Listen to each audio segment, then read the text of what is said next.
جواب لږ تفصیل غواړي، خو خیر دی که میسج لږ اوږد شي نو تاسو پرې بد مه منئ. یو وار عمر بن الخطاب رضی الله عنه دور خلافت و، او عمر رضی الله عنه په شپې خپل په هغه راوند باندې وتی و، لکه څنګه چې ګشت باندې به د هغې عادت و.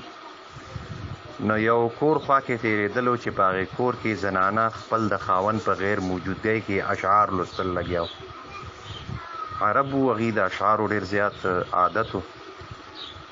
هغه اواز چې عمر رضی الله عنه واورېدل نو په سبا باندې معلومات وکړو، نو هغه نوې واده شوی و د یو صحابي، او هغه تللی و په جهاد په معرکه باندې تللی و، او وخت یې ډېر شوی و، دا واده د دې تازه شوی و.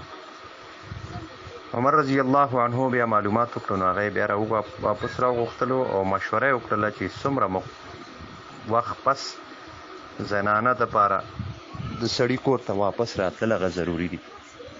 نو د دې رایه د حضرت حفصه رضی الله تعالی عنها نه واخیستله.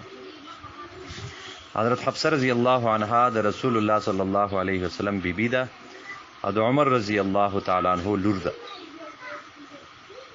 هغې طرف نه رایه دا ده چې زنانه 4 میاشتو پورې هغه بغیر د خاوند نه صبر کولی شي، برداشت کولی شي. بیا مسله دا ده، فقهاو دا لیکل کړي دي، ځینې جزئیات شته دی، صریح الفاظو کې کتابونو کې نشته دی. په زنانه باندې دا انحصار لري چې کومه زنانه څومره پورې صبر کولی شي.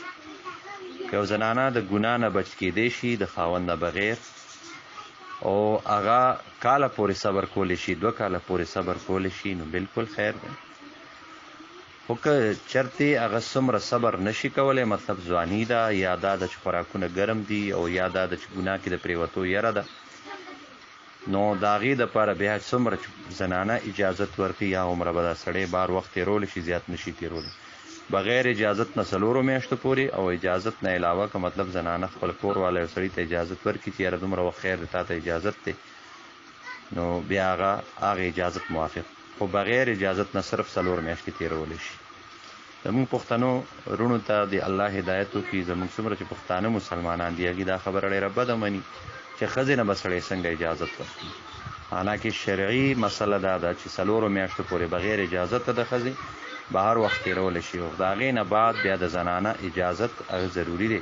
که هغه صبر نشي کولی، ګناه کې پرېوتو یره وي، نو بیا به لازمي سړی کور له راځي.